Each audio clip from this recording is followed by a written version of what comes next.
Hello there, it's Sandy. I'm back at the Babylock Solaris. I'm working on some embroidery t-shirts and for gifts, and I got some of these off of Etsy. 1, 2, and then one more on in the hoop. And so I've been working on that today. Been a while since I've been at the machine. I'll tell you about that when it's stitching. So might as well get that started.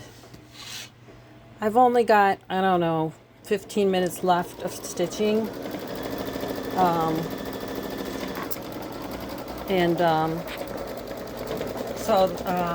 Right after I did my last video, I took my machine in to my local sewing store to get the tune-up that it needed after having it for a whole year, believe it or not. And I am very happy to say they fixed it, but when I got it back I heard some squeaking, so then we went back and forth on that and got that corrected. And then after that I had a thread fray, and it got stuck up in the automatic needle threader area, and it kind of screwed that up, but took it back in, and thankfully the mechanic there fixed it, so I'm back in service here. So I am, oh gosh, 3 weeks behind, and so I'm hoping that I can catch up on all of the things I wanted to do for Christmas presents. Well, we'll see. And today, like I said, I'm working on these t-shirts. All three of them I stabilize the same way. I always use the water soluble on top because I don't like doing things more than once, and it always comes out good when I do it this way. In the back I have I used a temporary adhesive spray with some no-show mesh, so that's a cutaway, and then I floated a piece of light to medium weight tearaway in the back of that. You can see that here. And that seems to work really well with these t-shirts I get from my local craft store. I think the brand is Gildan. So far it's 3 for 3, knock wood. Yeah, in between my last video and this video, I also had a small cold and lots of things that I had to get done. And so I had to put my embroidery on hold for a little while. But I did work on finishing, let's see, this is the quilt that I made, and I did work on finishing that. I did that edge to edge using the Solaris. This is a Solaris 3, the Babylock, and so that turned out really nice. I did finish that. I gotta change the thread.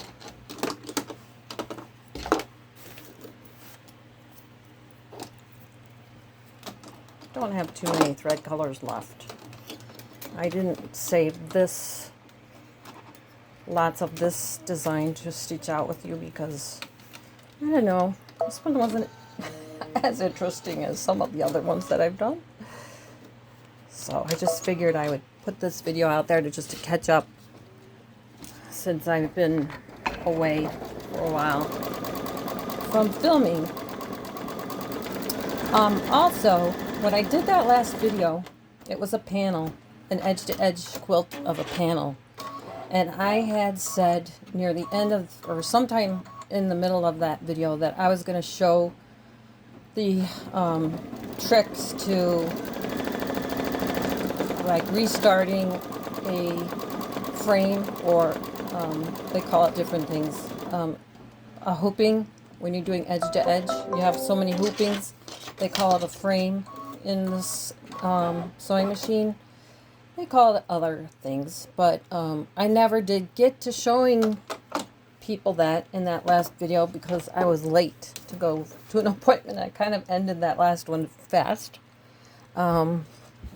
But I think I think I have another video out there that shows the tricks, but I think I'm going to do it again because I don't think many people know about it. And so I'll tell you about it in a minute after I get this threaded.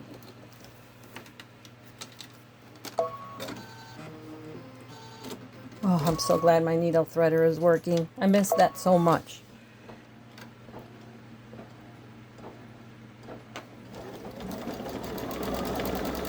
And I just noticed I needed one more thread, so I'm going to be right back. Well, this is a short one. It stitches out. I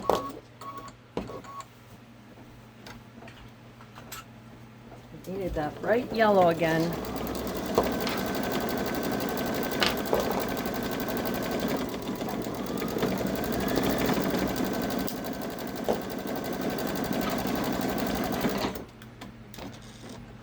Yeah, it's just finishing up this. This Etsy designer did a good job designing. I won't say who it is because I'm not promoting really anybody's business on my channel here, except for my local sewing shop, the Sewing Source in Lakeville, Illinois, because I like to help small businesses. If you want to know these designs that I'm using, I can put it out there if you're really interested, but you can find them on Etsy too. But one thing I was going to say about these designs that I bought this time is there's no outline at the end of the stitch out. Like you can see right now, there's not going to be an outline around all of these color differences, and I really missed that. I think it really finishes off designs. I think next time when I look for designs, I'll make sure I look for that, but I didn't really notice it before I bought it, and I was just more interested in the design that I was getting. I was excited that I had found these trucks, and they're still cute, but I still would prefer to have an outline done because I think that really frames the colors and really makes it come to life. When I get that last thread going, I will tell you about that shortcut.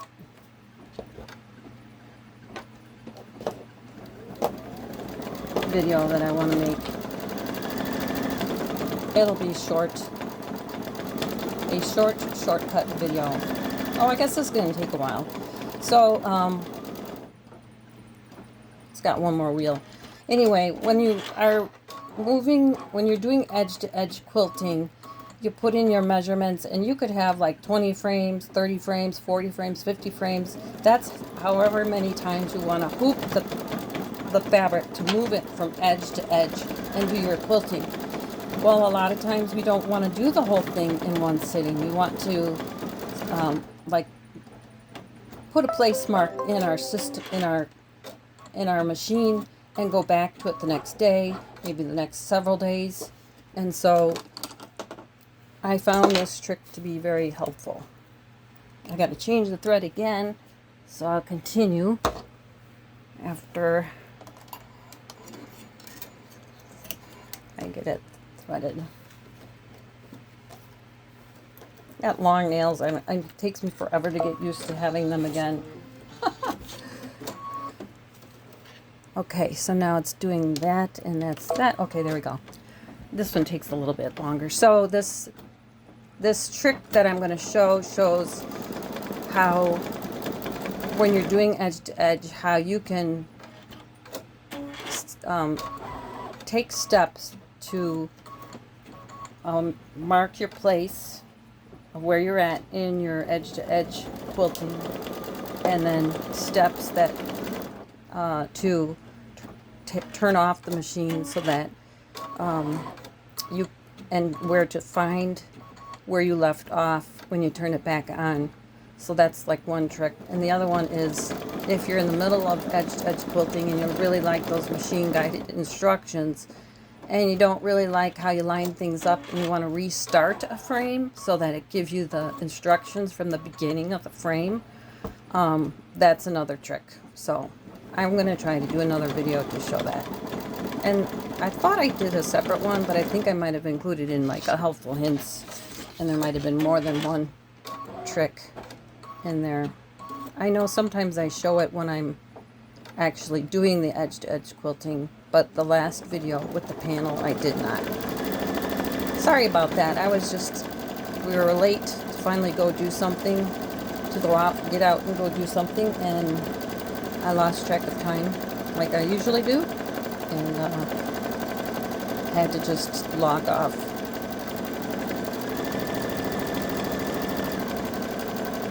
Yeah, so I did my nails. I've already chipped one. This is dip nail. It turned out really pretty. Oh, I chipped that one too. That's from all of the work I've been doing in here today. I guess just those two. I can fix those two. But I learned how to do the dip nail process when I was here with my mom during COVID.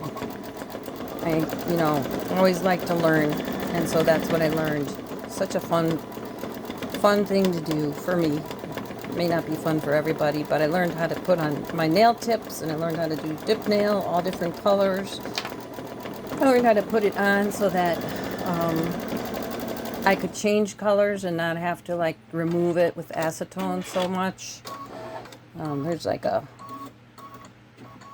it's kind of like a glue base that you put, so I won't go into that, but there's a way to do it so that you can peel off. I think it's called peel base.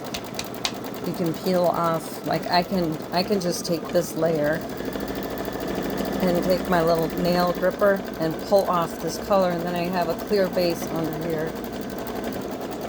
So I can just rip off the color, and then I can dip with the new color after I put on more peel base.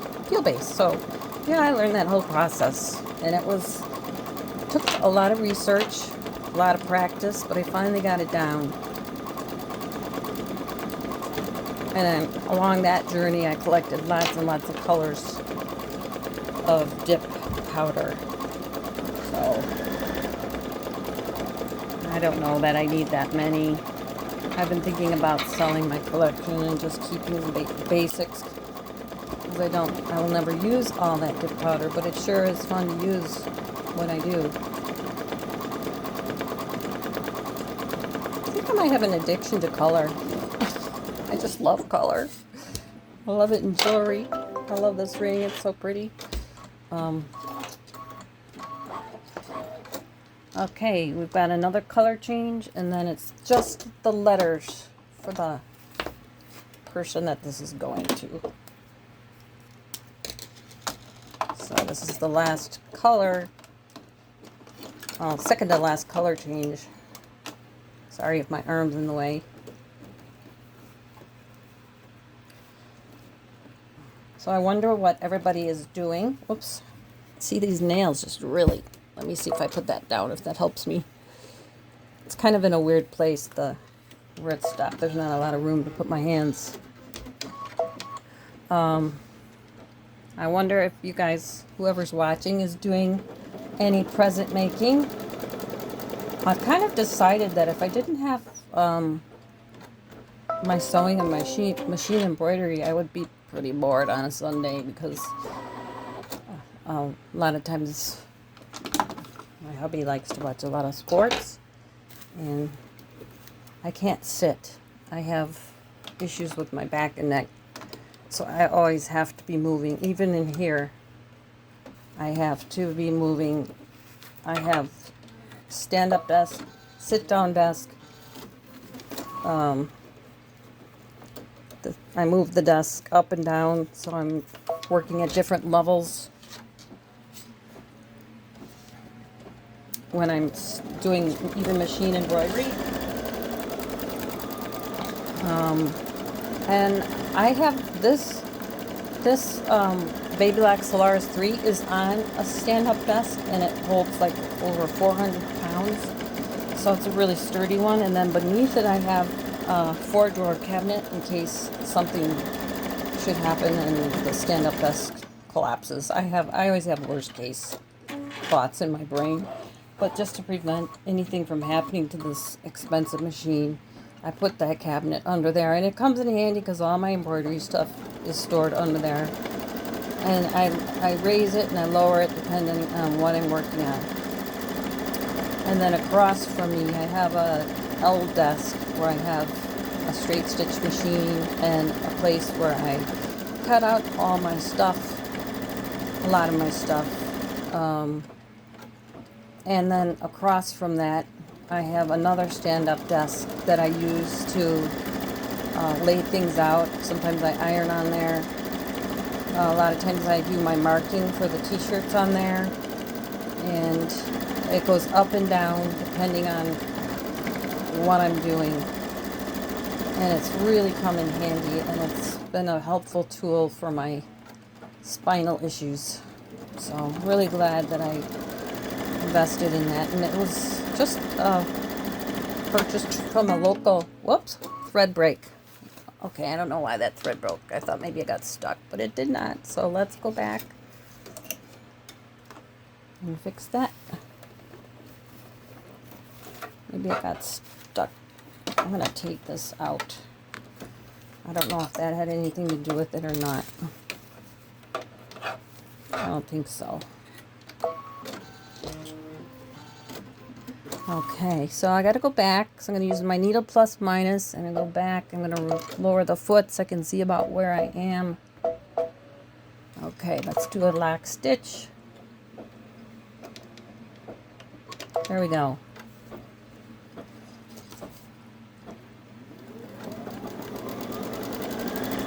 Yeah, as you can tell, I'm using these. Let's see, can you see that? Where am I? They're the ones I use when I'm pinning together a sandwich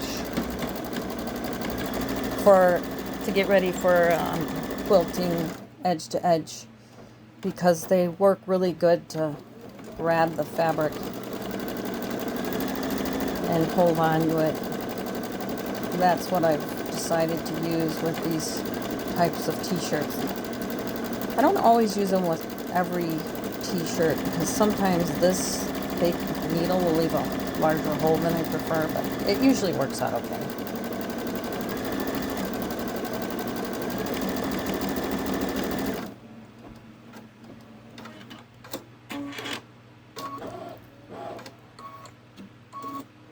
So I told you about the video that I need to make. I'm working on lots of gifts. I think I'm going to be trying my hand at towels, embroidering on towels for fun, just to practice before I do some gifts. And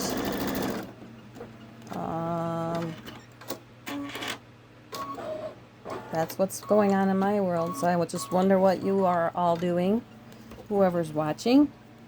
And by the way, if you like this channel, give the video a like, share, make a comment, subscribe. You know the deal.